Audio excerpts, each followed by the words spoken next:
vocês. Vamos, Bom dia. vamos continuar aí. Acho que só, então vamos recapitular aqui. Na verdade, eu fiz só uma confusão com o terceiro ano, que o terceiro ano ele está vendo essa parte ali de globalização. A questão é a seguinte, né? Dentro dessas causas aí dos movimentos, né, quando você pega de questões migracionais, causas são as mais variadas. Durante muito tempo se achou que realmente a principal ela é uma questão econômica, mas vamos trazer para o contexto, né, bem recente. Se você pensar hoje, as questões, quando se fala dos grandes fluxos migracionais, eles nem estão relacionados a fatores econômicos. É óbvio que em algumas regiões do mundo, sim, mas se você pensar o grande deslocamento, por exemplo, de africanos do norte, de sírios, por exemplo, né, os sírios eles não saíram por questões econômicas, saíram motivados por um conflito civil, uma perseguição religiosa. Né? Quando você pega os africanos do norte, eles saem também por características econômicas, com certeza. Mas dentro disso aí pode ter assim, a grande parte do contingente sai por questões ambientais, né? A África do Norte realmente é uma área muito árida, né? Então as questões aí realmente de seca, falta de recurso, né? Quando você pega na questão ambiental, ou seja, agrícola mesmo, você não tem condição de plantar, então a falta de alimento ela é marcante. Perseguições das mais variadas possíveis, tá? Cultural, étnica, religiosa, sexual, isso tudo tem muito, né, dentro da África. Então, o que se vê nos fluxos atuais em questão de migrações, eles têm uma diferença, né? Ou seja, não é só aquele fator que durante muito tempo falou assim, o cara migra por questões econômicas.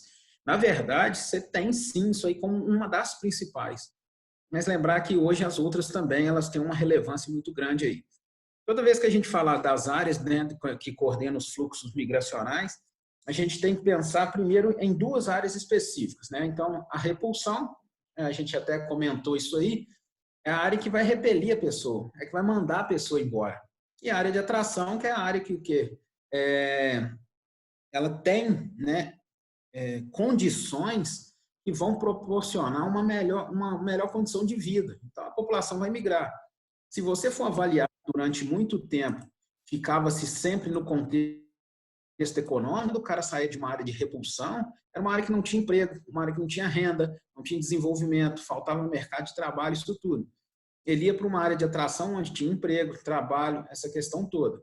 Agora, se você for pensar hoje nos outros, né, motivos dos fluxos migracionais, o cara é repelido por uma área que tem, às vezes, um impacto ambiental muito grande. Ele vai tentar uma área atrativa, onde você tem, pelo menos, uma condição básica de sobrevivência. Quando você pensa numa questão de guerra, o cara foge, ele foge por causa da questão da guerra em si. Agora, ele vai buscar uma área que é atrativa, em que questão? Que propicie ele uma vida segura, né? Que dê a ele uma condição de viver sem riscos, né, inerentes a uma guerra aí. Então é o seguinte, sempre a população ela vai buscar esses dois fluxos aí, essas duas áreas aí dentro da migração. Agora, quando você pensa, né, das formas migracionais, toda a estrutura migracional ela é baseada em três tipos básicos, tá? A gente pode classificar em três tipos básicos. Essas classificações elas são voltadas, né, de uma forma voluntária ou também que você pode chamar de espontânea, né? Ou seja, o que seria uma migração, uma forma voluntária?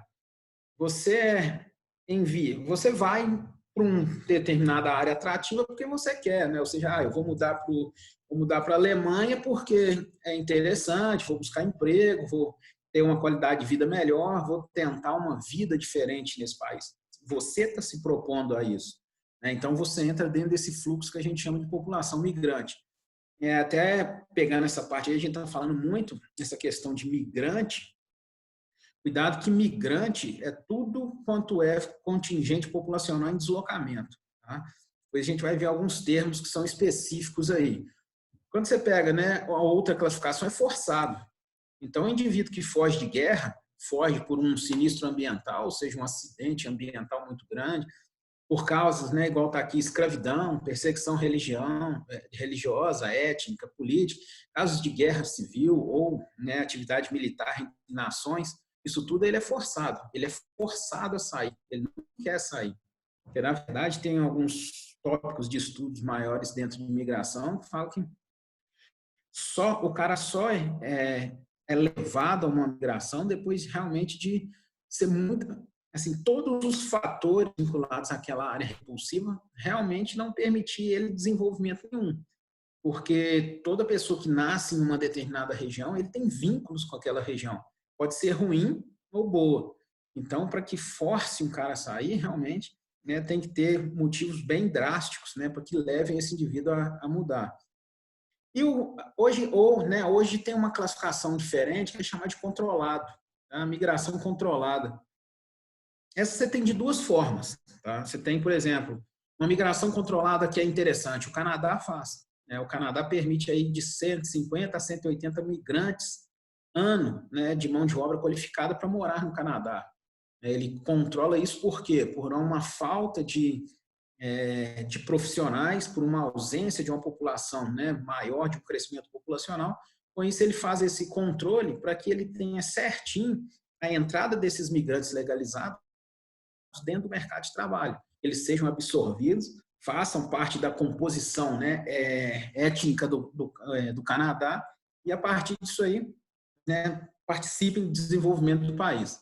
E tem também países que controlam o fator de entrada e de saída.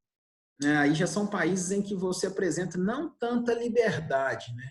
Quando você pensa nisso aqui, ó, saída de imigrantes, exemplo, Cuba, Coreia do Norte, China, são países que têm um controle muito rígido, eles não permitem essa saída.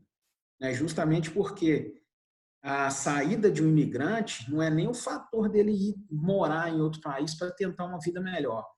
A saída de um imigrante, né, saída de um determinado migrante desse país leva com ele ideais, né? Leva ideais de que o governo é totalitário, é um governo, né, extremamente rígido, é um governo que tem prisões arbitrárias, é um governo que é controlador. Então, da mesma forma que ele controla a saída, ele controla também a entrada. Você pega aí a Coreia do Norte, ela é marcante nisso.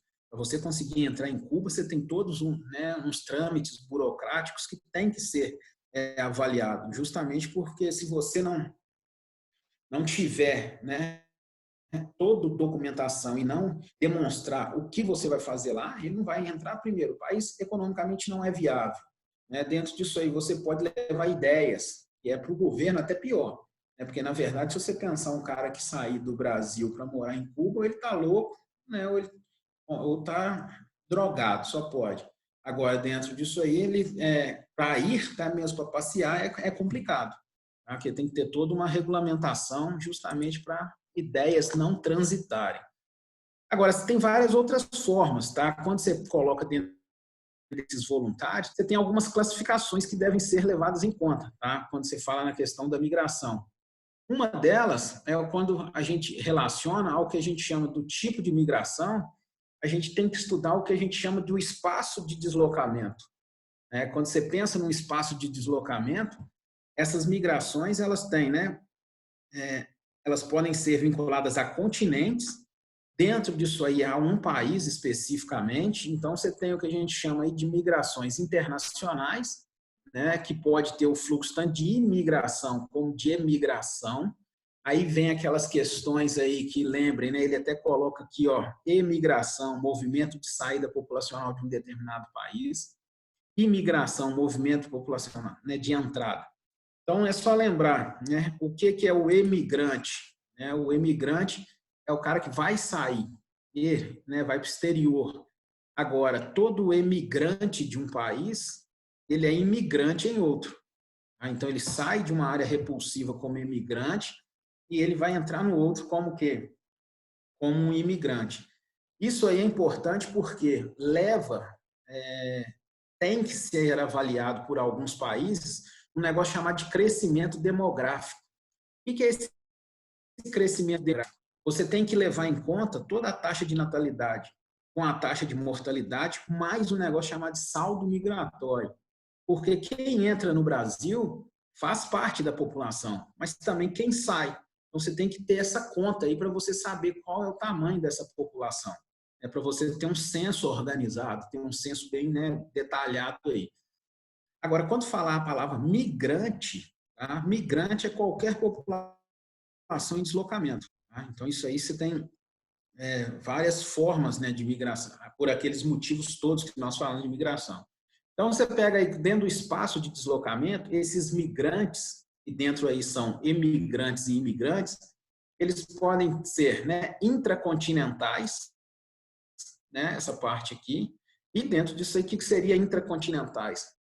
Migra dentro do próprio continente, né? Então, por exemplo, o cara do Brasil aqui, ó, e migrou para o quê? Para a Argentina. Tá? Então, ele tem essa relação aqui com a Argentina. Ele sai e vai morar na Argentina. Isso aí é intracontinental.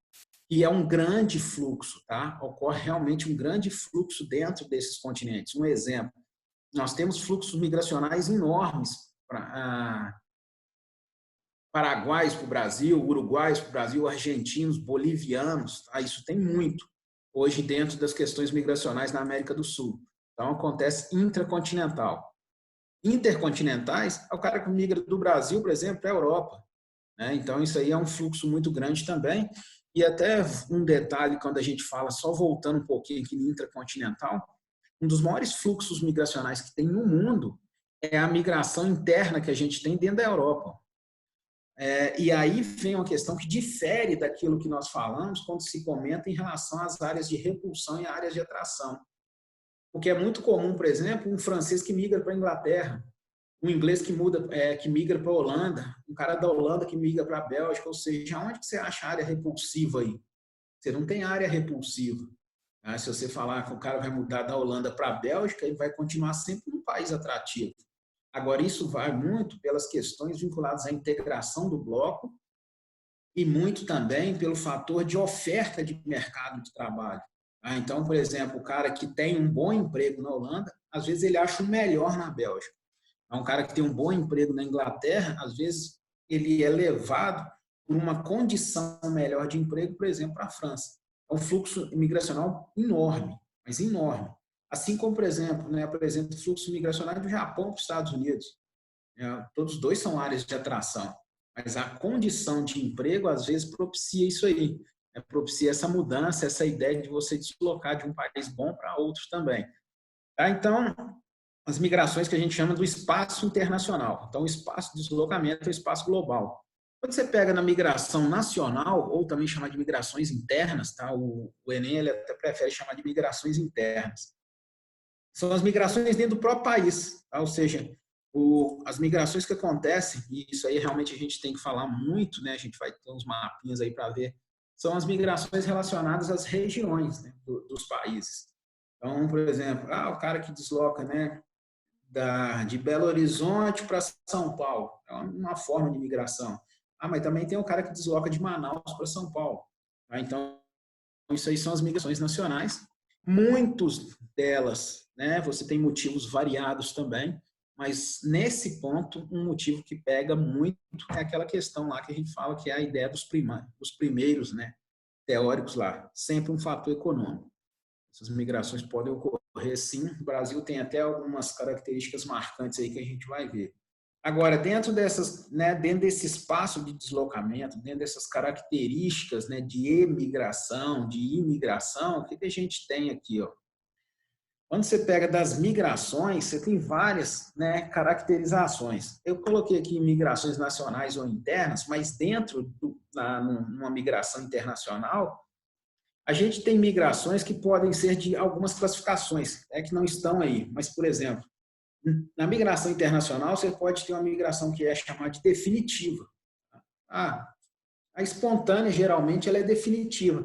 Você vira e fala assim, vou morar nos Estados Unidos, vou constituir família, vou trabalhar, você conseguir emprego, você vai ficar lá, e com isso, você morando e fica a vida inteira. Nunca mais você volta para o seu país de origem. Isso aí é o que a gente chama de migração definitiva. Esse cara aí, realmente, o que ele teve uma condição de vida melhorada, vamos falar dessa forma. Então, por isso que ele evita de voltar para o país dele. Quando você fala, por exemplo, né, de migração temporária, o que é uma migração temporária? Às vezes o cara vai para um determinado país, fica lá um tempo, faz realmente, né, ou ele acumula um dinheiro, ou também está vinculado, por exemplo, a estudo. O cara fica lá um tempo para fazer uma pós-graduação, mora lá durante um tempo, trabalha lá durante um tempo, e retorna. Isso aí é o que a gente chama de migração temporária. Então, dentro dessa questão, né, das formas de migração, tem alguns termos que vocês têm que lembrar muito. O emigrante nós já falamos. O emigrante é o que sai, o imigrante, né, é o que entra. Quando você fala de migrante, qualquer população em deslocamento. Agora, você tem, por exemplo, pessoas que dentro dessa característica de migrações, um exemplo é essa migração temporária internacional, é um cara que é chamado de expatriado. O que é um expatriado?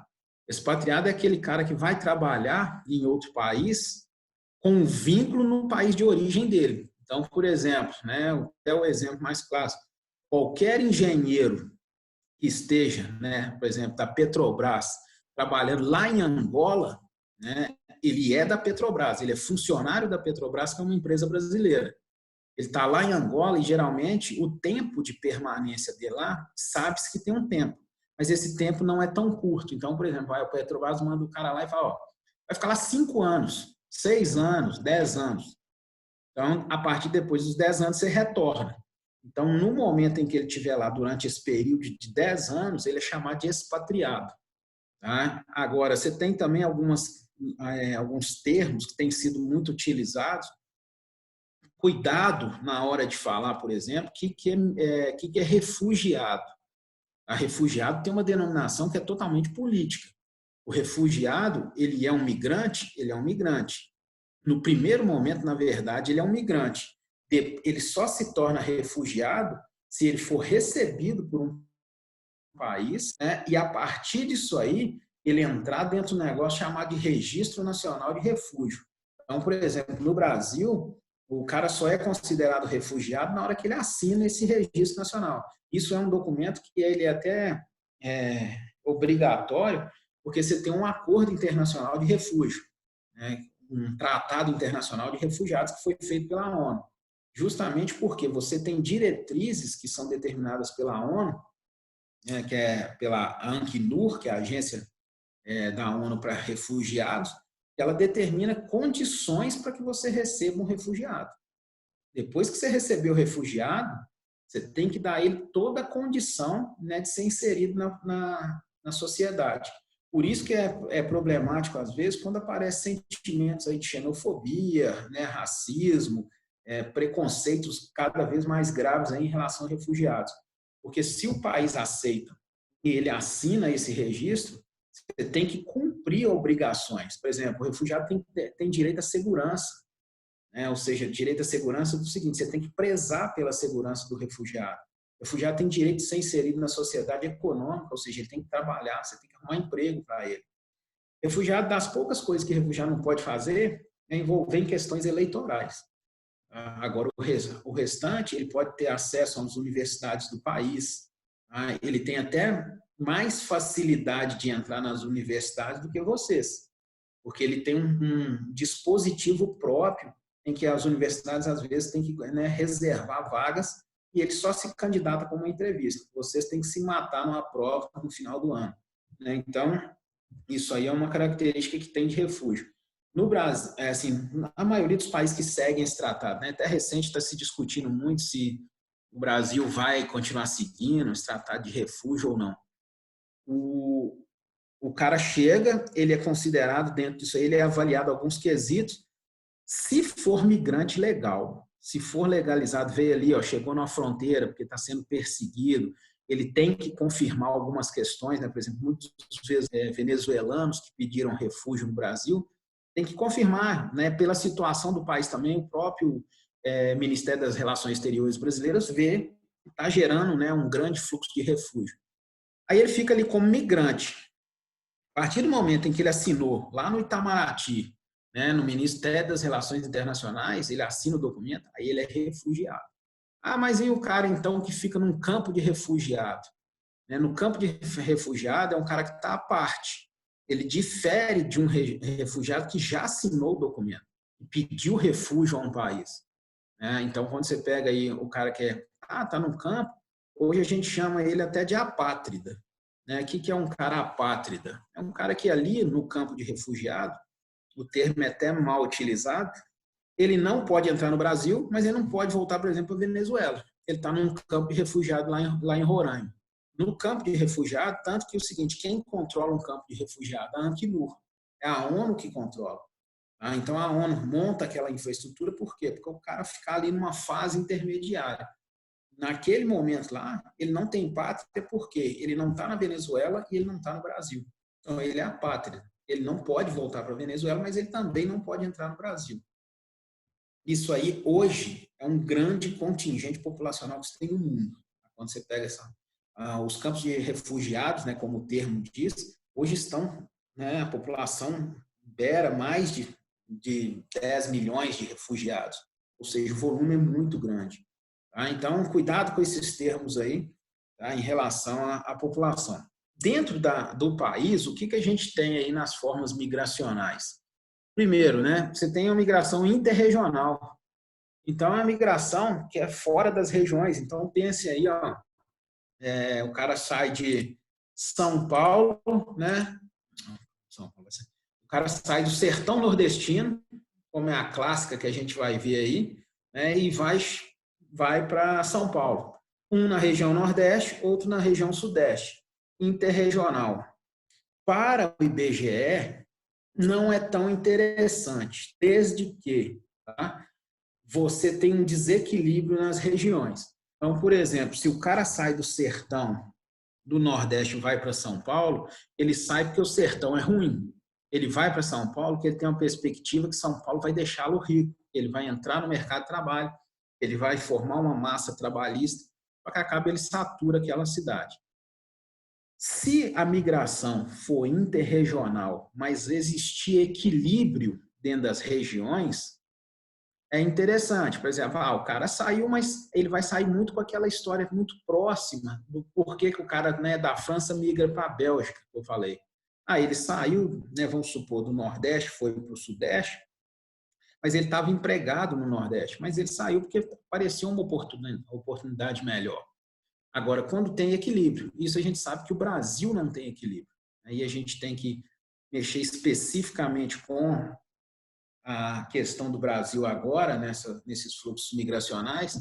Então, se você pensar, né, de equilíbrio, a gente sabe que não tem. Então, tem muito da interregional. Quando você pensa na intra-regional, né, dentro da própria região, você tem aí, né, o cara que migra. Isso aconteceu muito no Brasil pós-1990. Então, você tem, por exemplo, o cara que migra de Belo Horizonte, de Minas Gerais, para o Rio de Janeiro, do Rio de Janeiro para São Paulo. Tá? Então, você está dentro da mesma região de origem. Quando existe desequilíbrio nas regiões, o IBGE preza muito que a migração seja pelo menos intrarregional. Por que intrarregional? Porque você pelo menos mantém laços culturais. Porque quando você pega num país grande que nem o Brasil, os laços culturais são totalmente diferentes. Você migrar do Sudeste para você migrar, por exemplo, para a região Norte, muda a cultura totalmente. É um negócio que nem parece Brasil. É o que eu sempre comento com vocês, aquela história que o pessoal fica com uma mania de falar de Enem. Eu vou botar minha nota lá para a Universidade do Acre. Você vai morar num lugar que você não tem conhecimento nenhum, tá? E você vai achar que não é Brasil, porque o padrão cultural é totalmente diferente do seu que está saindo do Sudeste. Quando você muda, por exemplo, para o Sul, da mesma forma, você vai ver um padrão cultural totalmente diferente. Então, quando o IBGE preza por essas relações intrarregionais, ele está prezando pelo menos por uma proximidade em relação ao quê? Em relação aos laços familiares, aos laços culturais, isso tudo aí que tem, né, de característica regional. Tanto que o Brasil, a gente vai ver lá no regionalismo brasileiro, o Brasil é dos poucos países do mundo que teve que ter essa divisão, justamente por tanta confusão cultural, né, tanta confusão de miscigenação cultural. Então, realmente, isso aí é prezado, essa intrarregional. Quando você fala interestadual, ela pode ser intrarregional também. Ou seja, você vai migrar de um estado para o outro. São Paulo, Minas Gerais. Isso aí é uma característica que tem muito hoje quando você fala na mudança do eixo econômico brasileiro. né? Ou seja, na evolução da economia brasileira, isso aí acontece bastante. Intraestadual, dentro do próprio estado, né? Quando vocês passarem numa universidade, vocês vão migrar, né? Passar aí, passou na UFMG, né? Então você vai migrar de Capelinha ou de alguma cidade no entorno aí para Belo Horizonte, né? Quem passar em Diamantina vai migrar de Turmalina para cá. Isso é uma forma de migração, né, intraestadual. Você está dentro do mesmo estado aí. Pode ser considerada aqui dentro também quando o estado é muito grande. Tá? O estado é muito grande, você tem divisões que são chamadas de sub-regiões. Aí apresenta, tanto que nem tem aqui, mas apresenta uma migração específica, que ela é intraestadual, só que ela é interregional, vamos falar assim, dentro do estado. Então, por exemplo, é o cara que pertence ao Vale do Jequitinhonha, Minas é um estado grande, e migra, por exemplo, né, por isso que Minas tem essas subdivisões, migra lá para a região de Campo das Vertentes. Então, o Campo das Vertentes é ali próximo São João del Rei. Então, você saiu de uma micro-região mineira e foi para outra. O cara mora do Triângulo Mineiro para a zona da Mata Mineira. Tudo aí é uma migração, né, intraestadual, mas que tem de regiões específicas dentro de um estado grande. Êxodo rural, né? Saída do campo, cidade. Aí tem alguns momentos interessantes, né? Você pega aí, quando se fala muito do êxodo, essa palavra êxodo aqui, ó, é sempre deslocamento, né? Saindo de algum lugar e indo para o outro. Agora, só é considerado êxodo se o fluxo de pessoas forem muito grandes. Então, quando você pega aí êxodo rural, né? Campo, cidade, o Brasil foi motivado por duas questões. 1940 até 50, processo industrial. Questão aí de, né, Getúlio, depois JK, intensificação do processo da urbanização brasileira, aí o pessoal foi saindo do campo para a cidade. No mundo, a gente tem que pensar a Revolução Industrial. Essa Revolução Industrial, a primeira revolução que marcou muito essa mudança da população, saindo do campo e indo para a cidade. No Brasil, especificamente, né, o cara sai ali no governo, começa no governo Getúlio, intensifica-se no JK ali. Agora, pode ter algumas questões, né, relacionadas a isso aí, também nos dias de hoje, quando você pensa em êxodo rural nos tempos de hoje. O campo no Brasil é muito ruim, coisa que em alguns países não vão acontecer. Tá? Hoje, nos tempos, né, do século XXI, tem alguns países que o indivíduo que é do campo fica no campo. Mas por que ele fica no campo? Ele fica no campo porque o campo dá a ele condições de sobreviver. Um exemplo, um agricultor norte-americano, um pequeno agricultor ou um médio agricultor, ele não vai sair do campo para ir morar em Nova York. Mas Nova York tem mais oportunidade. Mas ele não vai. Ele não vai sair de forma nenhuma para isso aí. Justamente porque ele tem condições de trabalhar a terra, ele tem condições de ganhar a vida da terra, então ele vai ficar. Porque essa relação ela é muito drástica quando se fala em questão do ser humano. O cara do campo, ele é do campo. O cara da cidade, ele é da cidade. O cara do campo na cidade, ele vai ser massa, né, de saturação da cidade. Ele não vai ser inserido no contexto em que ele nasceu. Então, com isso, né, ele pode até dar certo em alguns momentos, com certeza tem exemplo, mas o grande contingente não vai. Né, porque um cara saiu do cara que trabalhava a terra para trabalhar na indústria. Não tem nada a ver. Tá? Agora, um outro fator que tem acontecido de êxodo é a mecanização. Mecanização é um problema. Quando ocorre a mecanização, principalmente em países como o Brasil, né, que tem grandes latifúndios, é um fator de exclusão. Exclui o cara, né, e manda o cara embora. O cara não vai ter como ser reabsorvido ali no campo, ele vai para a cidade. Na cidade ele vira miséria, vira violência, pulsão de pobreza, essa questão toda aí, né, que são as características das grandes cidades brasileiras. Êxodo urbano. Tá? Agora, êxodo urbano, esse êxodo existe, mas é o seguinte, né? O que é visto nisso aí? Não é no caso nosso, tá? Não é no caso Brasil. Esse êxodo urbano acontece em alguns países específicos. Porque dentro daquela relação campo-cidade, o que tem se visto? Durante muito tempo, falou que o campo era o campo, a cidade era a cidade, que o campo deu origem à cidade, e que o campo fornecia alimento e a cidade fornecia tecnologia. De tanto a cidade fornecer tecnologia para o campo, a indústria começou a ir para o campo. Agora, isso são em todos os países? Não, isso acontece em alguns países. Por exemplo, um país que acontece muito dessa história da reinvenção da indústria dela é a Inglaterra. A Inglaterra está achando que é melhor agora tirar aqueles grandes complexos industriais que existem nas grandes cidades e levar para os antigos celeiros do campo e transformar aqueles celeiros, aqueles galpões, né, que tinham no campo, em indústrias menores, mas com alta tecnologia. Tá? Então, com isso, ela vai desmembrando. Os norte-americanos estão fazendo isso também. Eles estão levando de volta fragmentos da indústria para o campo e, com isso, você tem feito um êxodo, que a gente chama aqui do êxodo urbano. É a saída de parte de pessoas da cidade para o campo. Agora, entendam esse campo, tá? É grifar aqui para vocês. Entendam esse campo aqui, ó, como um campo altamente tecnológico, como um campo extremamente moderno.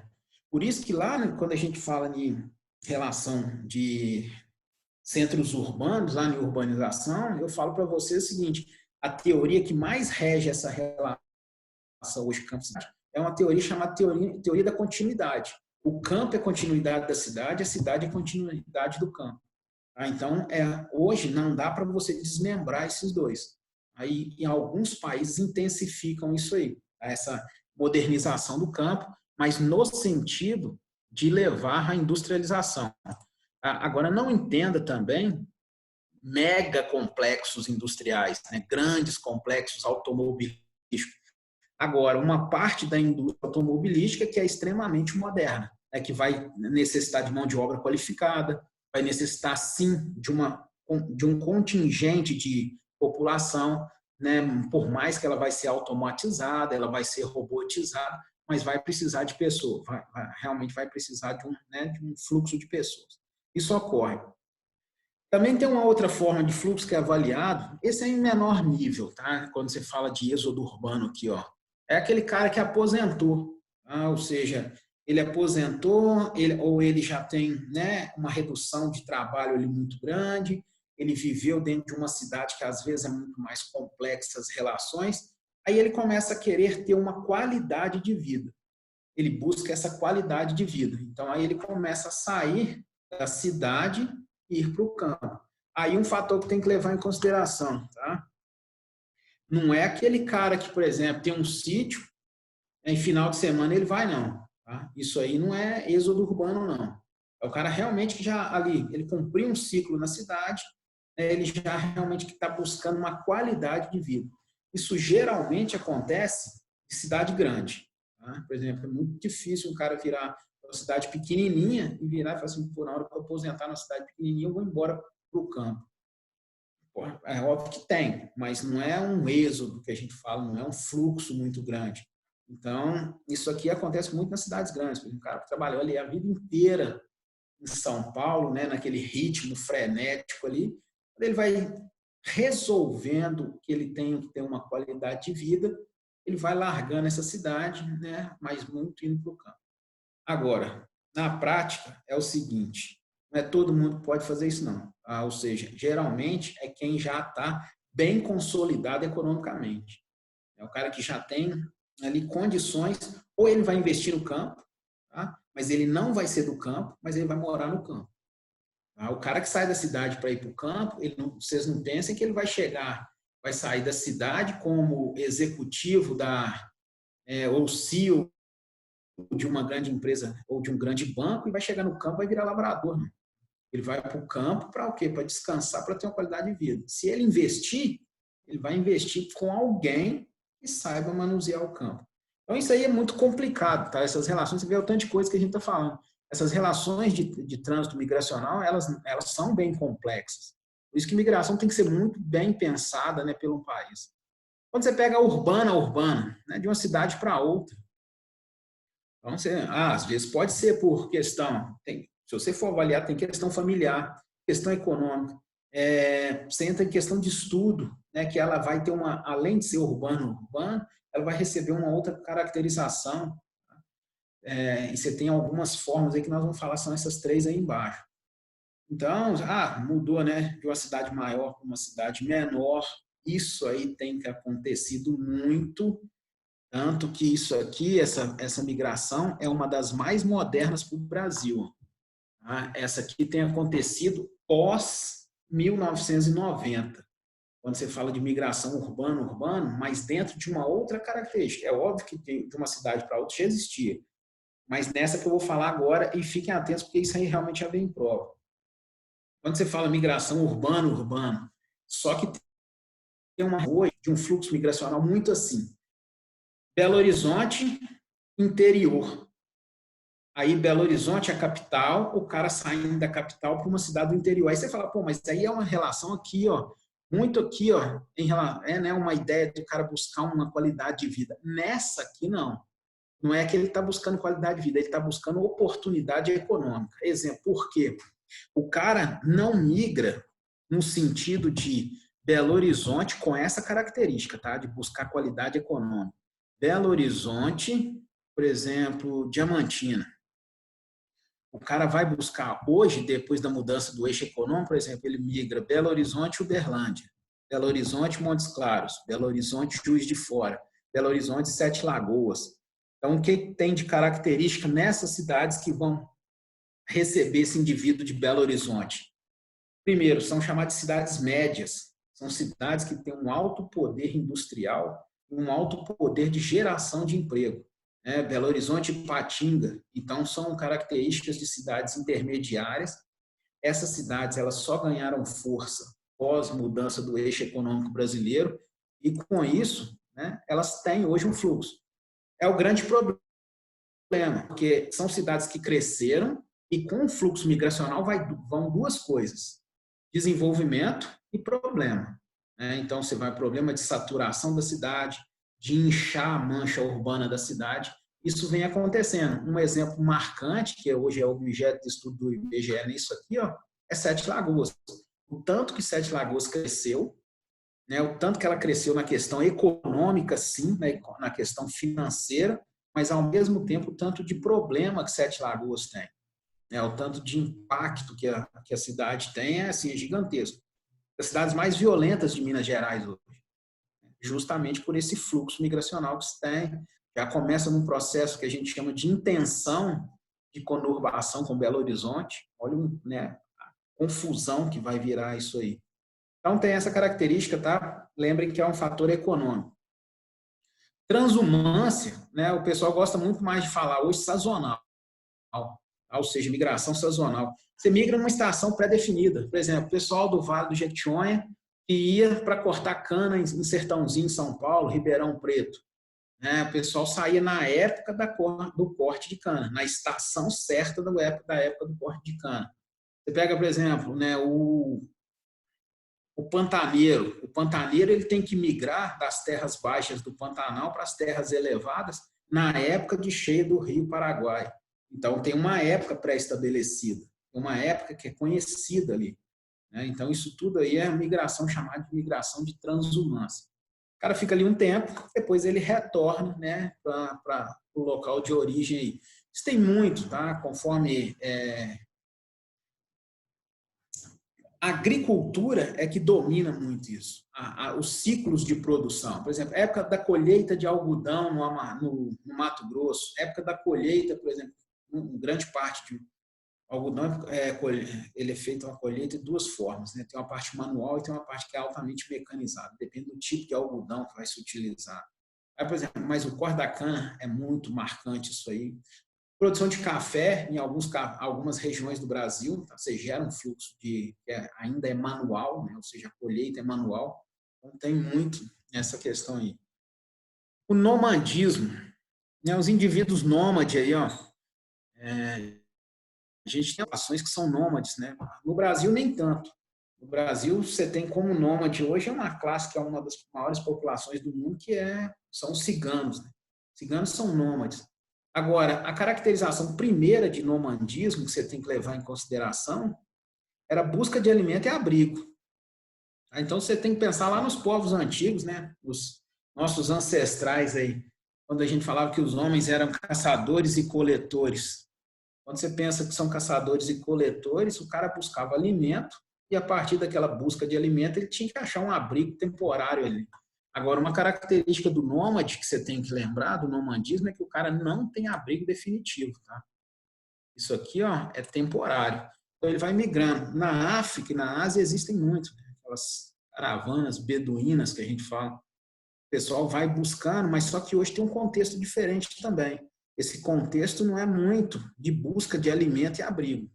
Mas quando você tem países mais pobres, como são alguns países africanos que têm esse nomadismo ainda, você tem, por exemplo, rotas comerciais. Né? Tiveram na história, você tem, não sei se vocês chegam a estudar isso aí, eu não sei a parte de história, mas tiveram rotas importantíssimas, que eram questões nômades, e que eles levavam esses fatores econômicos aí, ou seja, questão das trocas comerciais internas, né, ou também internacionais. A África tem marcante hoje rotas comerciais de grandes caravanas de beduínos com camelos lá, todos são nômades, né? Eles vão buscando determinado produto em uma costa da África, leva até a outra, agora sempre buscando um abrigo, troca de alimento e questões comerciais hoje também.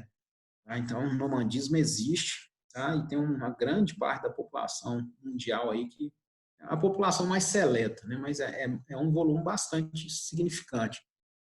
E a migração pendular ou diária. Essa aqui tem uma frequência, né? Você tem que emitir uma frequência diária de sair de uma cidade, de sair de um local e ir para outro, de uma cidade para outra, na verdade.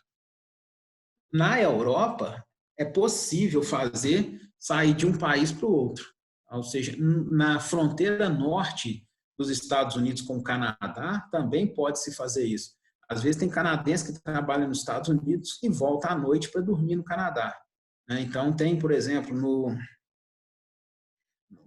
na Europa, tem pessoas que trabalham, né, em parte da Holanda e moram na Bélgica. Então, faz aquele trajeto ali diário ali. Assim como deve, né, pessoas, por exemplo, vão estudar, né, às vezes está em uma cidade vizinha de Capelinha, vai à noite, né, ou vai de manhã para o pré-médio e volta para quê? Para a cidade dela, né, no restante do dia. Tem que ter essa frequência, tá? Tem que ter essa frequência diária, por isso que é chamado de migração pendular, tá? Ou migração diária. Ela é muito característica em algumas regiões industriais, por exemplo, Belo Horizonte, Contagem, acontece muito. Tá? O cara trabalha na indústria, Belo Horizonte não é uma cidade industrial, Belo Horizonte é uma cidade administrativa. O cara trabalha na indústria, o cara vai a Contagem e volta, todo dia.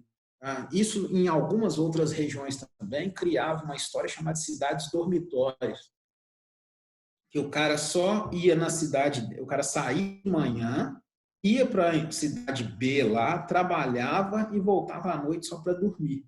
Isso hoje tem algumas relações muito complexas. Quando a gente estuda urbanização, a gente tem que avaliar o seguinte: esse cara que sai de uma cidade, trabalha na outra e volta na outra para dormir, aonde que ele entra no contexto da aplicação, por exemplo, de cargas tributárias?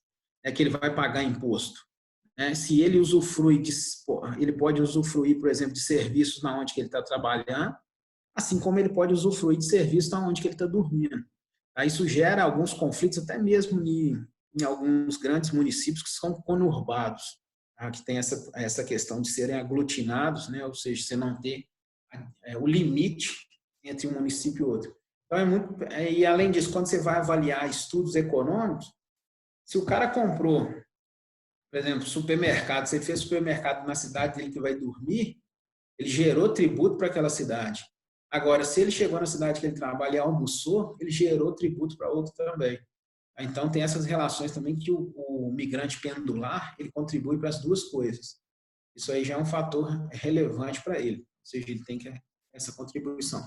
Não entendam essa migração, por exemplo, no dia que vocês passarem na faculdade, forem morar aqui, né, em Diamantina ou em outro lugar, não entenda o tempo que você ficar aqui.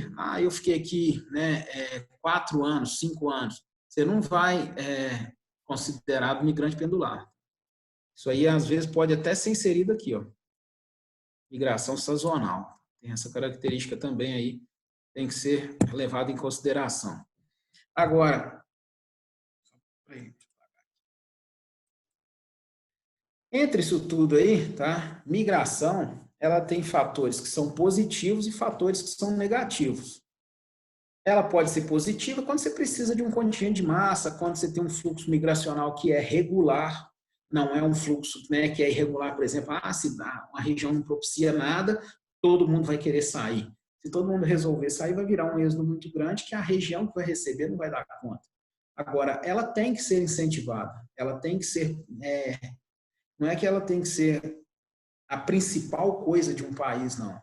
Mas ela tem que ser permitida, sim, porque ela contribui para questões como miscigenação cultural, padrões étnicos, questões econômicas, tá? Relações trabalhistas, isso tudo pode acontecer, mas sempre que ela seja dentro de algumas condições. Ela seja ordenada, ela seja dentro disso aí legalizada. E, além disso, o país tem que ter conhecimento dela. O grande problema que a gente vê nos fluxos migracionais internacionais hoje, os fluxos são ilegais. Eles têm um contingente muito grande. O cara quer entrar por qualquer custo para viver nos Estados Unidos. Aí vem uma lei antimigracional muito rígida. O cara que é da área repulsiva tem aquela questão de criticar os americanos.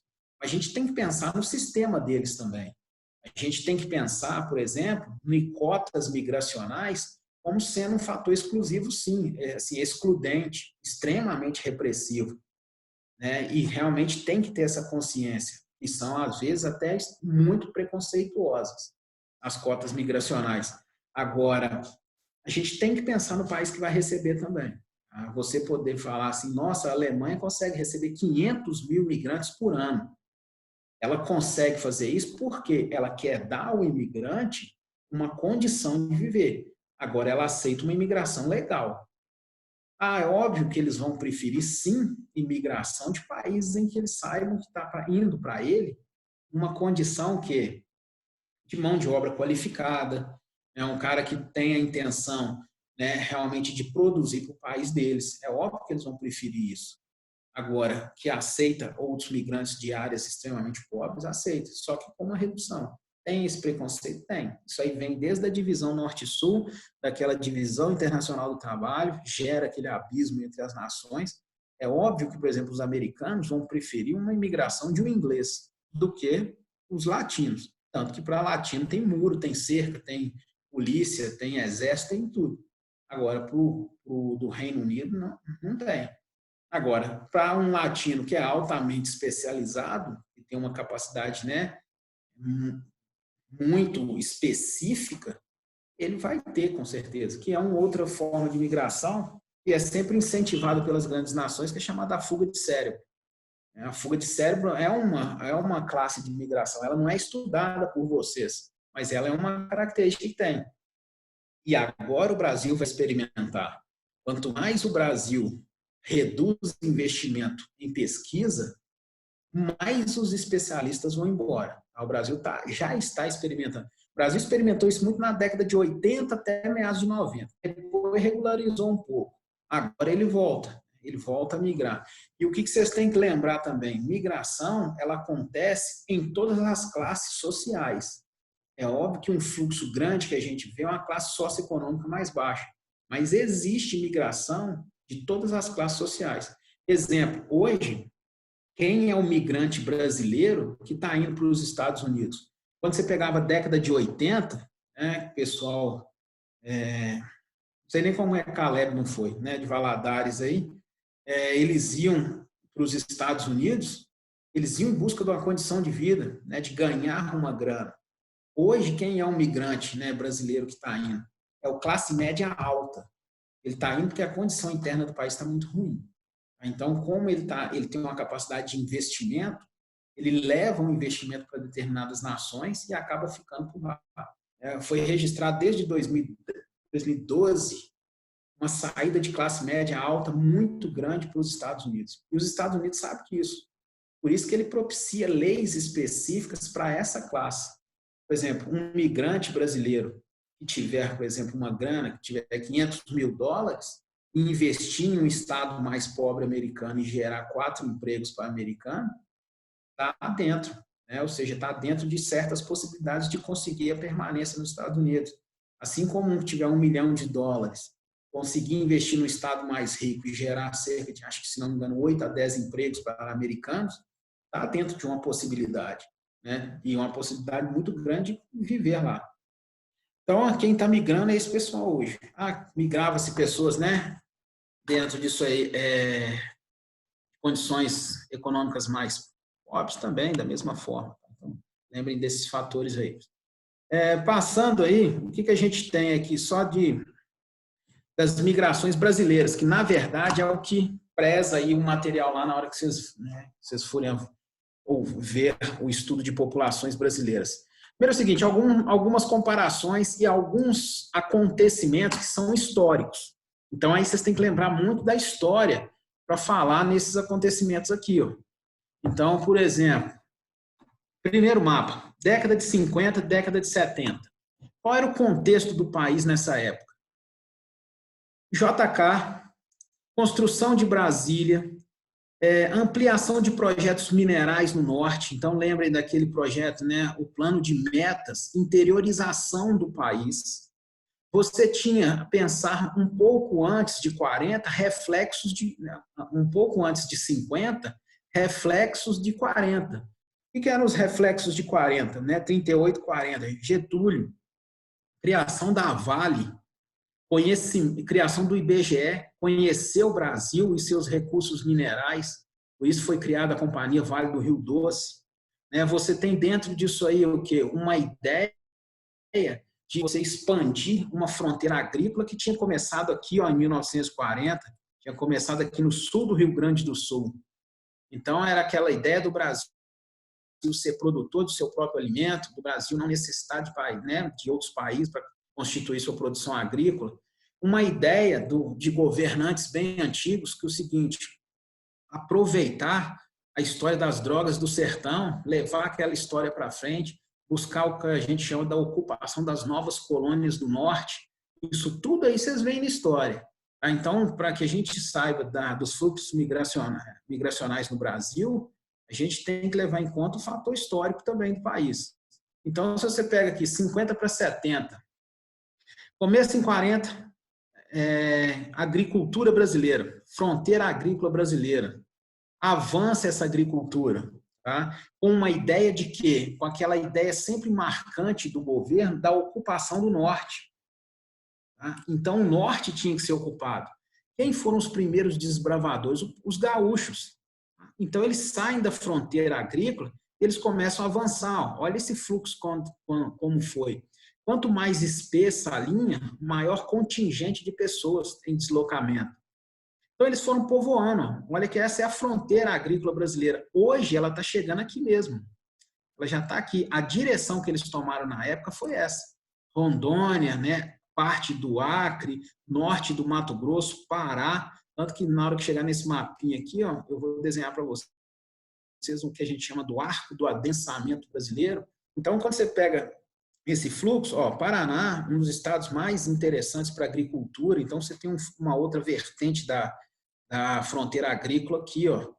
Da mesma forma que você tem que pensar o seguinte, vamos pegar essa aqui de cima, projetos minerais, né, Carajás, Serra Pelada, ou seja, a busca por ouro no Amazonas, né, todos esses projetos minerais do norte, projeto Trombetas, né, Vale do Trombetas, todos esses projetos, exploração madeireira, exploração do látex e os seringais, dos castanheiros, isso tudo incentivou pessoas de uma região do sertão, ó, que era mais pobre, sempre a sair. Né?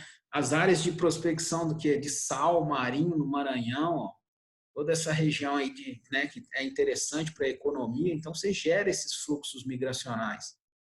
Tem que pensar que também, a década de 50 e 70, né, você já está pensando aí, passando de 70, das interiorizações e de já ações do governo militar. Era o projeto de grandes, né, obras de infraestrutura. Então, Tucuruí, Baubina também, tá? Então já incentiva isso aí. A questão da integração, né, das regiões, ou seja, das hidrovias, que era uma característica dos governos militares, ou seja, vamos integrar o norte para não entregá-lo ao mundo. Então, além disso, né, dentro desse contexto, construção de Brasília, tá? Desenvolvimento econômico de São Paulo. Aí você vê, ó, o cara do Nordeste, do Sertão, ele migrava com o maior fluxo para cá. Ó. Por que a região do Sudeste inteiro? Deixa eu marcar o Sudeste agora. Por que essa região toda aqui, ó? Porque aqui você tinha um maior desenvolvimento. São Paulo era cidade industrial. Rio de Janeiro crescia. Todo o Sudeste ganhava porque saiu na frente da questão industrial. A industrialização mineira, a formação do Vale do Aço, a interiorização da construção de Brasília, isso tudo aí você tinha o quê? Realmente uma relevância muito grande. Tá? Então, toda essa questão relacionada, né, à estrutura, né, de industrialização vinda do ciclo do café, produção, né, produção agrária no Centro-Oeste, isso tudo estimula, né, o fluxo, né, de investimentos aí. Agora é o seguinte, evolui, passa, né, os anos aí, vai em sequência, os anos, isso vai evoluindo os fluxos migracionais. 70 e 90. Governos militares, tá, até o início da mudança do eixo industrial. Então, você pega aí, né, a intensificação da fronteira agrícola, tá, para a região do Centro-Oeste e a fixação dela no Centro-Oeste. Então, todas essas setas que vocês têm aqui no Centro-Oeste, isso é resultado da interiorização e da fronteira agrícola. Aí tem uma variação nova agora. Olha essa variação pontual aqui, ó. Essa setinha aqui, ó. Essa região aqui, nós temos os vizinhos, ó. O vizinho, na verdade, aqui a gente tem um vizinho que é o Paraguai.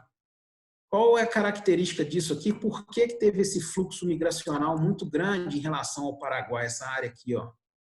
Tá? Como a produção de soja, principalmente, cresceu muito, o Paraguai tem um solo muito interessante para a soja. É aquela migração dos que a gente chama de brasiguaios. Tá? Os brasiguaios, eles compõem muito hoje da população do Paraguai e são responsáveis em tornar o Paraguai o terceiro maior produtor de soja no mundo. Então, teve esse fluxo aqui, ó. Pode ver que o fluxo ele vai se disseminando pelo país, né? As questões do avanço da agricultura e de projetos minerais, a criação desses dois estados, ó, né, que é Roraima e Amapá. Então, você tem que gerar fluxos para quê? Para a construção do estado. Primeiro foi o estado de Roraima constituído.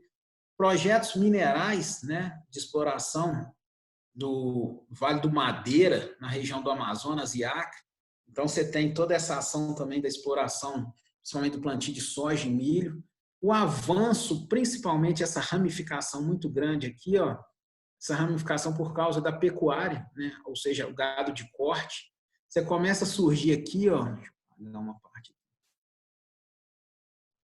Começa a surgir aqui uma questão que é muito falada hoje e tem grandes possibilidades de vir em prova, ó, começa a surgir essa região aqui, ó, de convergência do Tocantins com Bahia, ó, e a parte do Piauí, tá?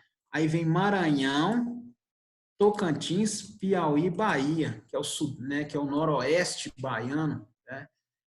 Que é a questão do que do Matopiba, a região do Matopiba, onde o Brasil tem as terras mais férteis, né? E serão o futuro da agricultura, até mesmo mundial aí, essa região do Matopiba. E aí vocês veem o seguinte, que o fluxo para São Paulo diminuiu, né? Ou seja, reduziu um pouco. Mas aí você tem que pensar que ele começa a surgir um ponto aqui, ó. O Paraná é um estado que começa a se desenvolver muito, né? Você começa a ter uma relação muito grande de desenvolvimento. Rio de Janeiro e São Paulo ainda dominam, isso é óbvio, tá? O fluxo ainda é o maior Nordeste e Sudeste, só que já não é só São Paulo. São Paulo começa a se transformar num divisor, numa região de trampolim. Né? De trampolim para quê? Porque o cara vai buscar novas áreas ali, né? Dentro das regiões próximas a São Paulo aí. Então, você vê que reduz porque dissemina mais no Brasil, né? Aumenta mais os fluxos aí em relação a essas regiões mais, né, multivariadas do país. Migração década de 90, mudança do eixo industrial brasileiro, né, política de interiorização da indústria, surgimento já e construção do Amapá, né, o Amapá já tinha sido emancipado, então surge esses fluxos aqui, ó, Roraima continua, aqui, para ser mais específico, uma grande produção de arroz, né, realmente foi incentivado demais. Região aqui, ó, da pecuária, você começa um adensamento, a questão da pecuária chegando com uma abertura da fronteira agrícola brasileira. Toda essa região aqui, ó, você pode ver que começa a concentrar muita gente, o fluxo aqui aumenta. Então, isso aqui vai formando, por causa do avanço daquela agricultura que começou lá em 40, aqui, ó, no primeiro mapinha, começa a formar aqui hoje o que a gente chama do arco do adensamento populacional brasileiro. Esse é o arco, é onde a fronteira tende a chegar. Aqui tem problemas que são inerentes à questão da chegada da agricultura, com certeza, né? Quando você pensa aí do fatos de desmatamento, né? Ou seja, impacto sobre a pecuária, impactando a região, né? O solo, e aí as migrações se tornam de uma forma diferente, tá? Tem um fluxo muito grande no Nordeste de São Paulo? Sim, lembrando que São Paulo agora ele é um centro de convergência regional. O cara chega em São Paulo e busca essa região inteira aqui, ó. Aí ele vai comandar, não, ele vai buscar situações específicas dentro da região. Agora, um detalhe muito positivo, as migrações agora são muito mais intra-regionais, elas ficam limitadas à região de origem. Isso aí é interessante. Tá? Então, você começa a ter, por causa de um desenvolvimento industrial, migrações do cara do Paraná ou São Paulo para o Sul, migrações, né, de Minas Gerais para o Rio de Janeiro, do Rio de Janeiro para Minas Gerais, porque a indústria ela está interiorizando. E se ela está interiorizando, você cria fluxos mais curtos e mais intensificados. Tá? Agora, você vê que cresce um fluxo para o Rio, ó, você tem que pensar, a indústria petroquímica, né, que emprega muita gente, então isso é uma característica marcante dessa região aqui, nessa época. Agora, o mais interessante dessa época é essa migração que surge aqui, ó. Esse contorno aqui, ó. Essa migração é chamada de migração de retorno. Por que que ela acontece, essa migração de retorno? Porque com a mudança do eixo industrial, o Nordeste ganhou. E aí vocês podem ver que a região do Nordeste que ganha é a região chamada de Zona da Mata Nordestina. É onde você tem as maiores cidades do Nordeste. Onde você tem né, as grandes capitais do Nordeste. Foram estados que se desenvolveram demais e ganharam muito na questão industrial. Então, você pega, por exemplo, esse retorno, foi esse cara que veio aqui, ó. Foi esse cara que veio dessa época aqui, né, quando você pensa aqui, ó, foi o cara que veio nessa época aqui, ó. Então, você pensa aí de 50, desde o início de 40, ele ficou, ele gerou saturação em São Paulo, Rio de Janeiro, de miséria, e a partir disso aí, só um detalhe, só uma questão.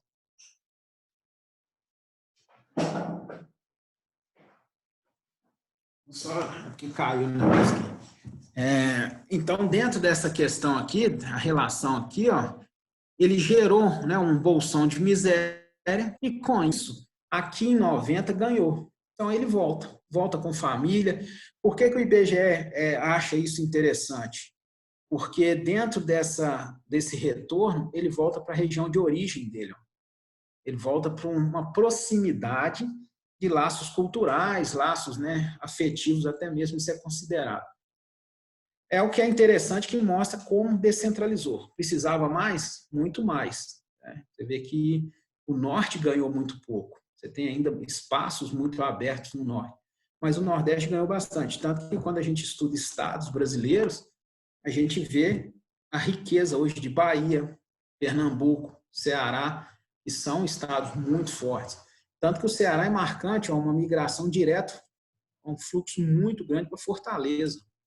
Por causa de Fortaleza, torna-se uma das cidades mais ricas do Brasil. Isso favorece, né, toda essa atração populacional. Você tem, quando se estuda isso aqui, você vai pegando questões, cada setinha dessa tem um fenômeno que aconteceu. Tá? Então,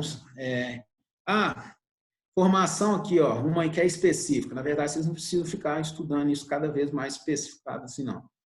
Que é surgimento de Primavera do Leste, ó, tá? Que é uma cidade extremamente rica por causa da soja e do algodão.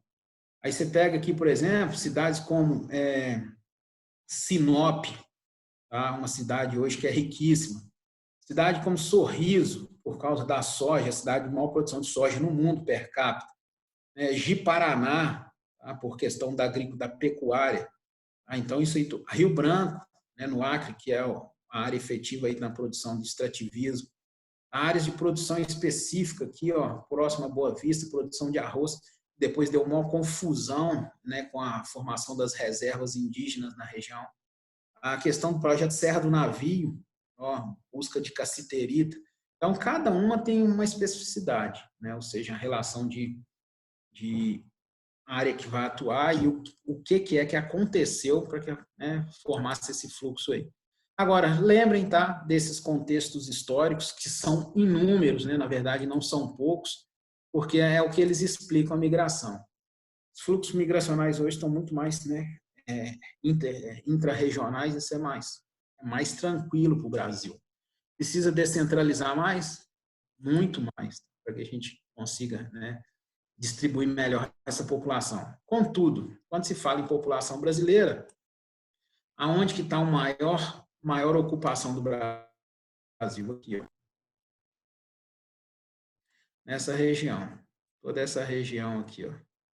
Que é a região do quê? Do litoral. Aqui é o que a gente tem, o quê? O adensamento populacional brasileiro, ou seja, as maiores, né, populações relativas dentro do Brasil se encontram no litoral, tanto que é só vocês lembrarem, as maiores cidades, os maiores desenvolvimentos, elas estão aqui. Tranquilo? Agora é o seguinte, o que a gente Ô, tem, Matheus, né? Oi.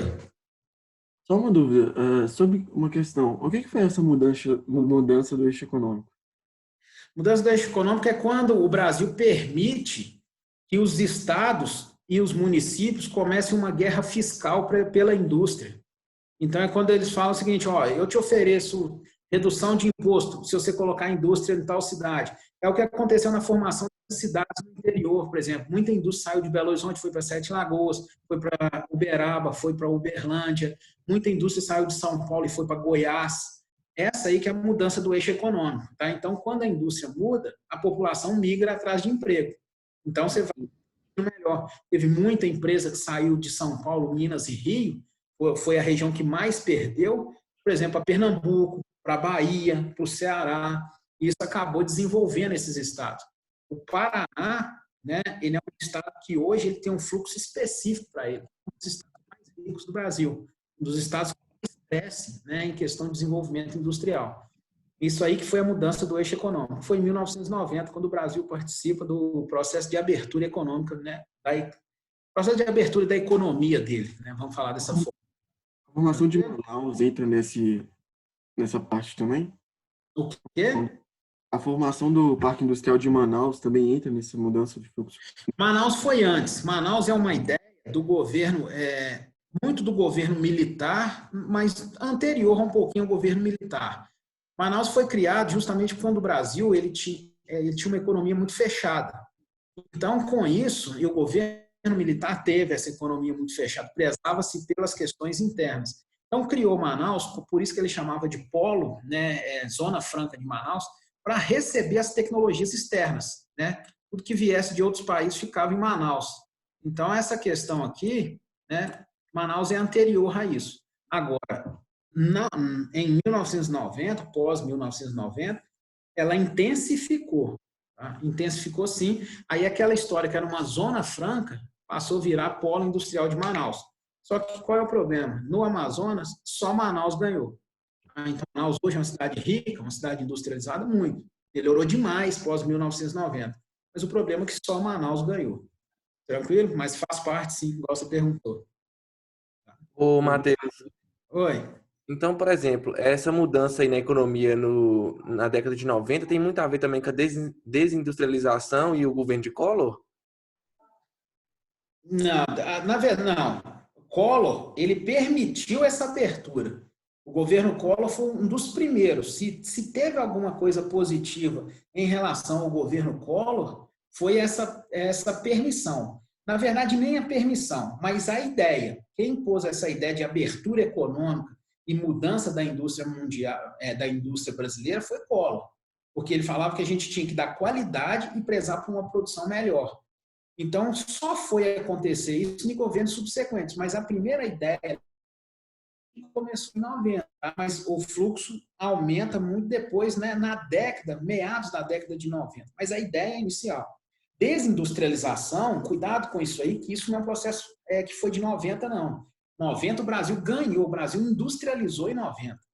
Desindustrialização é um processo que ocorre hoje.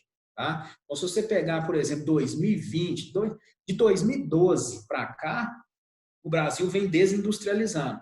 O que é desindustrialização? É o Brasil não receber investimento externo, não receber indústrias e, ao mesmo tempo, perder indústrias. As indústrias que vieram na década de 90, elas estão saindo. Então, por exemplo, indústrias que se instalaram, né, como automobilísticas no Rio de Janeiro, automobilísticas em São Paulo, Minas, elas estão fechando fábrica e indo para vizinhos nossos, como, por exemplo, Colômbia, indo como vizinho como Peru, realmente fechando e parando produção e não estando aqui, voltando para áreas maquiladoras, por exemplo, do México. Isso tudo aí é o que a gente chama de desindustrialização. Lembra que desindustrialização é um fenômeno de agora, tá? Pós a crise de 2008. O Brasil pós 2012. Aqui é o grande problema da perda de indústrias, né, internacionais aí. Entendi, é que eu confundi. Eu achei que tinha começado na década de 90. Não, tá? Cuidado com isso aí, que foi o processo de industrialização brasileiro. Agora é o seguinte, dentro do fluxo aí, pós-2000, ele concretiza uma estrutura maior, né, ou seja, mais básica, de grandes fluxos. Olha o que acontece aqui. Olha essa história aqui. Agora, o que vem para São Paulo é menor do que o que volta. Então, a migração de retorno, década de 2000 já, e é o que prevalece agora, pode mudar por questões econômicas. Agora, quando você tem aqui, sai mais gente de São Paulo e vai para o Nordeste do que gente que vem do Nordeste para São Paulo. E por que isso aqui? Aqui você tem estados que, economicamente, em questão de emprego, estão muito à frente, até mesmo de São Paulo. Não são maiores do que São Paulo, mas geram mais vaga de emprego do que São Paulo. Os três básicos mesmo que nós temos que falar é Bahia, Pernambuco e Ceará. Então, o cara vem, ele vai ficar numa rotação por aqui.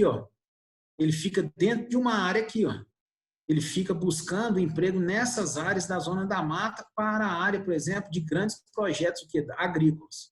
Então, aqui, quando se pensa nesses fluxos grandes para cá, são fluxos relacionados àquela região que eu falei com vocês, do Matopiba. É onde é a nova fronteira, né? Ou seja, é a nova ideia da agricultura brasileira, uma região que está começando a ser explorada. Quando você pega as regiões aqui, do Ceará, esse fluxo está diretamente relacionado à pecuária, né? Ou seja, a prática da pecuária extensiva. Aqui o cara fica dentro indo e voltando, porque como a fronteira é móvel, ele vai aonde que tiver maior facilidade de exploração. A pecuária ela é extensiva, então ela vai andando, ela vai, né, tem uma mobilidade.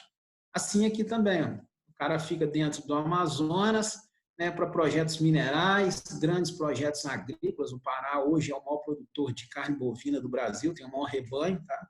Então, com isso, você tem grandes atividades surgindo. O Pará é um estado que tem uma indústria até mais dinâmica do que o Amazonas, então o cara fica naquele ciclo. O que é marcante dentro desses fluxos migracionais? O maior retorno para o Nordeste, ou seja, o Nordeste hoje tem uma relevância muito grande, por isso que eu sempre falo com vocês, cuidado na hora de virar e falar assim, o Nordeste é pobre, tá? Nem sempre o Nordeste é pobre, tá? O Nordeste tem, né, realmente algumas áreas que são muito específicas, tá? Então isso aí realmente, né, tem que ser levado em conta. O cara que fica no Norte, nos dias de hoje, tá? Né, que rege até o mapa atual, ele não sai do Norte, ele não migra mais, ele fica aqui dentro. Ele fica circulante dentro da região norte. Das poucas regiões em que você não tem fluxo de saída mais. O cara fica, o grande contingente, ele só fica limitado ali dentro da região norte. Fica próxima à região ali de atuação dele. O que mais que poderia ter de relevância aqui? Tudo aqui vinculado ao Mato Piba. Minas Gerais, São Paulo. Aqui é o eixo aqui, ó, da 040, né? Da ligação da 040, a região de desenvolvimento. Assim como Minas Gerais é o produtor da matéria-prima, São Paulo é o produto transformado. Esse aqui é específico, ó, esse é altamente específico, esse pequeno aqui, ó, o litoral. Ele rege esses 3 estados, Rio de Janeiro, Espírito Santo e Bahia. Tudo isso aqui é só vocês lembrarem que isso aqui é a indústria petroquímica. São os 3 estados, né, que fazem mais relevância dentro do pré-sal. Então, a questão aí do pré-sal incentiva muito esse fluxo aí. Aqui dentro, né, o sul também, ó, o cara fica transitando por causa da industrialização. O polo industrial de Pinhais, que é o maior parque, né, industrial da América Latina, e o polo industrial de Canoas, né, em Porto Alegre, que é também um dos grandes polos industriais. Então, acaba que o cara fica transitando ali dentro. São Paulo, interior de São Paulo, Paraná, por causa da industrialização. O que a gente vê, né, num resumo aqui? Esse mapa aqui não precisa nem preocupar, não. O que a gente vê e pode tirar de conclusão? Depois do eixo industrial brasileiro, por mais que a gente sabe que ainda é concentrado, a região sudeste foi a que mais perdeu. A região sudeste realmente ela teve um impacto muito grande, porque esses estados permitiram, né, tanto os do Nordeste como os do Sul, permitiram uma melhor qualificação. Explica muito algumas questões interessantes aí. Por que a gente tem a Universidade Federal de Pernambuco como uma das maiores referências hoje no Brasil em pesquisa, em desenvolvimento tecnológico? Como é que a gente tem a Universidade Federal do Paraná e a FURGS, né, que é a Federal do Rio Grande do Sul, como referências, como ilhas de referências no Brasil? Elas permitiram um desenvolvimento tecnológico e científico da região muito grande. Fez com que você atraísse indústria. Os estados, né, têm algumas características muito interessantes. Exemplo, quando você pega os estados do Sul, né, por que a indústria preferiu se instalar aqui? Primeiro, divisa aqui com o Paraguai, você tem Itaipu. Oferta energética maior possível, né, maior impossível. Rota com o Mercosul, né, a estrada de conexão com o Mercosul. Um grande número foi a região que mais tinha, na época até anterior a isso aí, o maior número de universidades no interior. Então, você tem uma oferta muito grande de universidades. Então, gera mão de obra qualificada, e principalmente no interior. Associada à fronteira agrícola, outros fatores também, um nível, né, socioeconômico diferenciado. Não vou falar que é o melhor, mas diferenciado nas questões aí principalmente nos fatores sociais. Isso influenciou muito. Tá? Isso aí realmente deu condições muito boas para a região sul ganhar. Você pega que a gente chamava isso aqui, né? Ver se eu consigo fazer o Triângulo do Atlântico, né? Que a gente chamava essa região aqui, esse triângulo mal e porcamente desenhado, que foi sempre o sinônimo, né, de atração populacional, sinônimo de desenvolvimento do Brasil. Hoje a gente não pode falar que a gente mora num país, num estado que seja um dos lados do triângulo, não, porque está meio fraco. Agora, quando você pensa aqui, tá? Bahia hoje é superior economicamente a Minas Gerais, Pernambuco, Paraná. Então, são estados aí que tem mais infraestrutura a gente, mas são estados ainda que são bem superiores. Então, lembrem disso, tá? A população ela vai conforme, né, você tem o quê? Um padrão de desenvolvimento, um padrão de economia, né, e principalmente de qualidade geral de vida. Então, quando você pega aí das consequências, tá, pessoal? Das migrações, você tem as consequências demográficas, tá? Que é ou perder gente em uma área e ganhar muita gente na outra. Isso aí é um fator que é relevante. Por isso que migração é o que a gente chama de fator secundário de estudo de população. Ela auxilia na contribuição da população de determinada área, assim como também uma área específica perde população. Então, ali você vai moldando aquele contingente populacional. Então, isso aí é importante, tá? Lembrar, ela tem essas 3 consequências. Econômica, geração de mão de obra, saturação de mão de obra, geração de bolsão de miséria, sempre vai ter a relação da área de partida e área de chegada. A área de partida perde população, perde mão de obra, porque às vezes não tem uma economia interessante. A área de chegada ganha em mão de obra, satura, gera bolsão de miséria, mas tem um fator relevante econômico que fez com que atraísse essa população.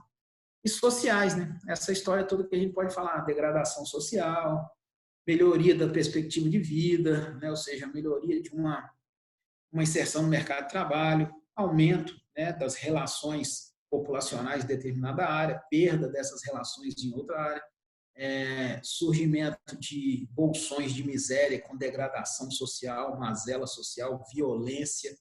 Isso tudo aí tem que ser pensado. Agora, contribui? Contribui sim, mas a contribuição pode ser tanto positiva como negativa.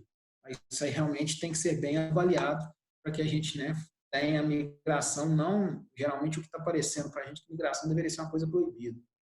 E, na verdade, não é, desde que ela seja controlada, desde que ela seja organizada, na verdade.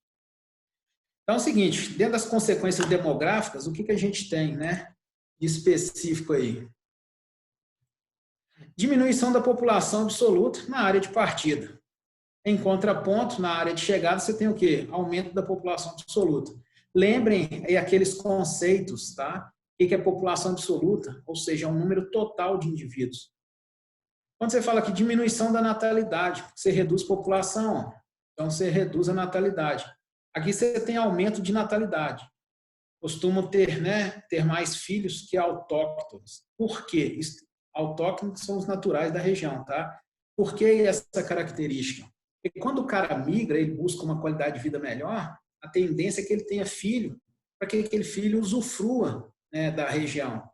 Agora, também tem muito daquilo que você vê um contingente de uma área repulsiva, que tem falta de informação, né? Você tem lembra que as taxas de fecundidade são mais elevadas, o cara já vem com um contingente de filhos maior, e aí ele leva todos aqueles filhos ali. Então, você pega, por exemplo, a relação que se tinha de um nordestino que migrava, né, para São Paulo na década de 50, o paulista ali, natural, ele tinha 2 filhos, né, na época, 2 filhos, 3. O nordestino já chegava com 8, 9. Tá? E tinha mais uns 3 para ocupar São Paulo. Então, você vê que vai saturando a cidade. Diminuição da densidade, que é aquela população relativa, né? Isso na área de partida. Área por habitante por área, tá? Lembrem disso aí. Aumento da densidade, que você vai povoando a região. Tá? Isso aí, você tem aumento do número de pessoas por área aí. Você tem aqui, ó, densidade populacional e a taxa de fecundidade. Isso aqui você tem a redução porque você acaba realmente perdendo pessoas. Aqui você aumenta porque já vem com uma taxa elevada, vai povoar, né, vai ocupar a região. Desequilíbrio na pirâmide etária, né, envelhecimento da população, ficam mais mulheres do que homens. Né? No Vale de Jequitinhonha é marcado por isso. O Vale de Jequitinhonha, durante muitos anos, ele foi objeto de estudo, porque, na verdade, o primeiro aí são os homens. Eles vão buscando eles vão tentando inserir no mercado de mão de obra. E eles são mais procurados pela questão da mão de obra. É que o cara que vai, é muito raro ele sair de uma área repulsiva e trabalhar como presidente de uma indústria. Ele vai ser mão de obra de subemprego. E aí o cara sai muito. O Vale de Jequitinhonha é clássico, tanto que chamava, né, na década de 80, o Vale tinha o que a gente chamava das cidades das viúvas de marido vivo. Né? Isso tem várias aí. Tem várias cidades dessas aí próximas a gente aqui que são dessa forma. O cara ia para São Paulo buscar emprego e não voltava mais. Tá? Sumia.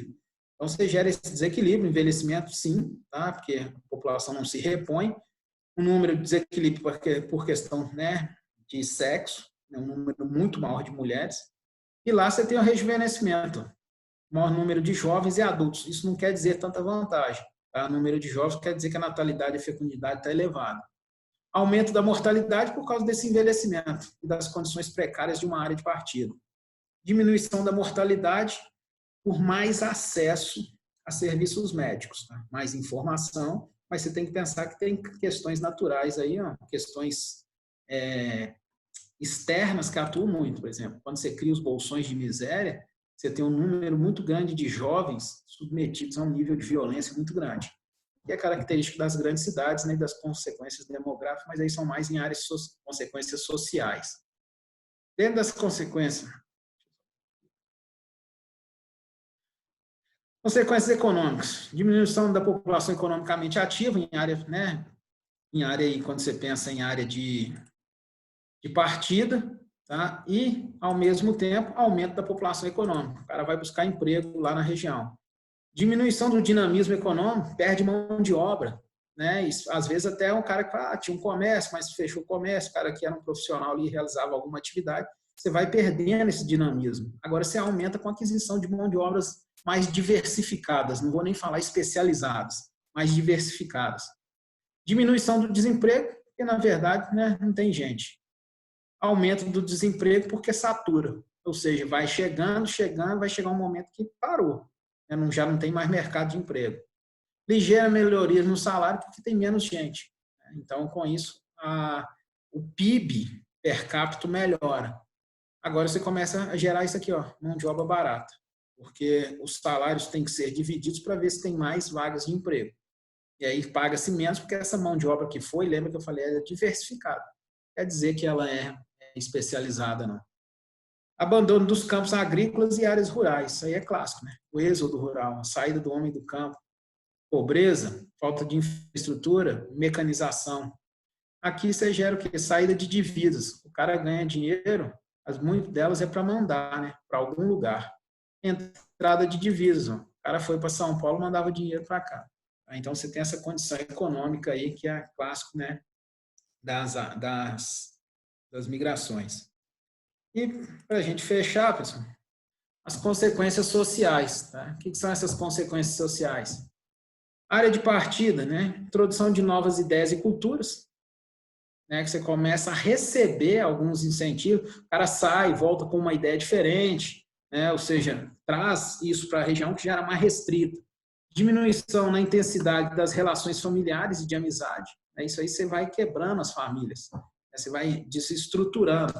Então, você tem essa menor, né, ação que se tem. Áreas de chegar, difusão cultural, ou seja, todo mundo recebe aquele tanto, se torna mais cosmopolita, né, a região, ou seja, recebe cultura de todo mundo, aquela miscigenação muito grande. Em determinado momento, isso é interessante, mas pode se tornar problema com o processo de aculturação. Então, língua, né, música, vestimenta, culinária, tudo isso aí é muito interessante até determinado momento, quando se não se perde isso. Aumento de favelas e cortiços de periferia, isso aí vem pela questão da saturação da mancha urbana, né, e aí o cara vai para áreas, ele não tem condição de ficar numa área urbanizada, ele começa a pegar as áreas periféricas. Aí vem isso aqui, que é o grande problema hoje, né? Aumento do racismo e da xenofobia. Tá? Lembrem que a xenofobia ela dá margem para o racismo, tá? E a discriminação social. Então, quando começa a ver a aversão a isso aqui tudo, ó, que é o que é diferente e é uma questão socioeconômica problemática, tá? O cara começa a se tornar averso àquilo ali. Então, o cara que já é autóctone, ele começa a ver que aquela migração ali não está tão interessante. Tranquilo, pessoal? Alguma pergunta? Ô, Matheus, Oi. eu tenho uma dúvida. Eu acho que já foi até questão de Enem, só que eu não sei explicar direito, que falava que com relação a imigrantes, né, viagens no mundo todo e tal, é uma das coisas que mais circulava o dinheiro. Como é que funcionava isso? Como é que funciona essa questão? Não, você circula dinheiro. Lembra que quando você tem fluxo de saída aqui, ó, o que nós falamos aqui de condições econômicas? Ao mesmo tempo que você tem, né, dentro de uma região de partida, você tem entrada de divisas, ó. Entrada de divisas é dinheiro. Você está entrando dinheiro. E, ao mesmo tempo, para sair de lá, o cara ganhou dinheiro lá. Então, você tem um fluxo sempre marcado por isso aqui, ó. Então, você transita um fluxo muito grande. A questão é o seguinte, que quando você começa a ter um fluxo muito grande de saída, a região começa a perder, ó. Mas se você tem uma diversidade de imigrantes dentro de uma região, os fluxos de saída serão para quê? Para várias outras regiões. Tá? Então, quando você fala várias outras regiões, você acaba movimentando muito dinheiro. Isso aí com certeza, se ocorre uma movimentação financeira muito grande. É o fato dos caras que saem daqui para ganhar dinheiro. Nos Estados Unidos mandava dinheiro para cá, mas ao mesmo tempo que tem um brasileiro que faz isso aqui, né, tem o cara também que é mexicano que faz, tem o argentino que faz, tem o brasileiro que está em Portugal, então ele pega dinheiro de lá e traz para cá. Da mesma forma que tem um africano que está na França, manda Era para a isso aí a Argélia. questão. É isso aí. Então, O cara que tá fora do Brasil passava dinheiro pra cá, essa coisa. exatamente, você cria, por exemplo, quando eu brinquei que Caleb não foi, né, a Valadares foi chamada de Valadólares durante muito tempo, né, por causa de que o fluxo de investimento que se tinha, não só Valadares, outras várias cidades, né, muitas delas foram construídas, ganharam uma infraestrutura com dinheiro de gente de fora, né, com gente que estava fora do país e mandando dinheiro. Isso aí não é certinho, tá? Ou seja, você ganha muito em fluxos econômicos. Tranquilo? Tranquilo, valeu. Alguma outra pergunta? Então a gente encerra aí, tá bom, pessoal? De Caleb. Mesmo bom dia para vocês. Bom dia, Matheus. Bom dia.